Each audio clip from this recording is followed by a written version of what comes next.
in and around towns in particular, where there are lots of old limestone walls, and also in sand and gravel workings along railways, one of the most remarkable floral displays of the summer is the flowering of red valerian, which is another of those plants which comes to us from abroad, because it's native to the Mediterranean and was originally introduced here as a garden plant many centuries ago and has since spread into the wild, as indeed it has across Europe and further afield in North America, Australia, and in fact in South Africa it's listed as a noxious weed. Now, the individual flowers are very small,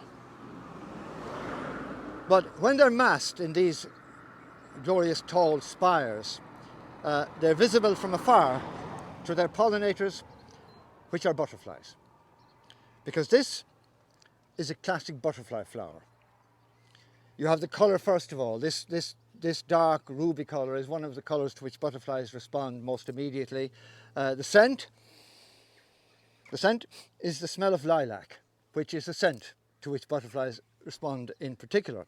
And then if you look at the individual flowers, small though they are, you'll see that the corolla, the back part of the fused petals, is a long, deep tube at the base of which the nectar is stored. And only the long tongues of butterflies are able to get at that. So the pollinator lands on the landing platform, which you can see clearly there. And when it does so, its head comes in contact immediately with the single stamen that the flower has, transferring the pollen. And only then will the stamen move out of the way and the stigma will take its place. See it clearly there at the top, to pick up any pollen that the pollinator has brought from another plant. And even though that tube, it's as thin as a pin, but there's a partition down the middle dividing it into two. And in one of those compartments you have the style going down to the ovary, and the other one leads down to the nectar. It has downward pointing hairs to facilitate the passage of the insect's tongue down to access the nectar.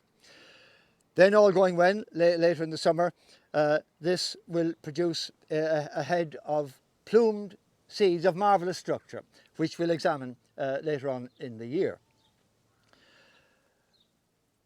Apart from its floral visitors, the plant is important as a food plant for several species of moth, notable among them the angle shades. And although one hesitates to mention this, because the last thing we want to do is to invite people to pick it too freely, the plant is also good in salads or as a cooked vegetable. It does not, however, have the extraordinary medicinal reputation of its cousin, the common valerian. The very word valerian derives from a Latin root that means health giving.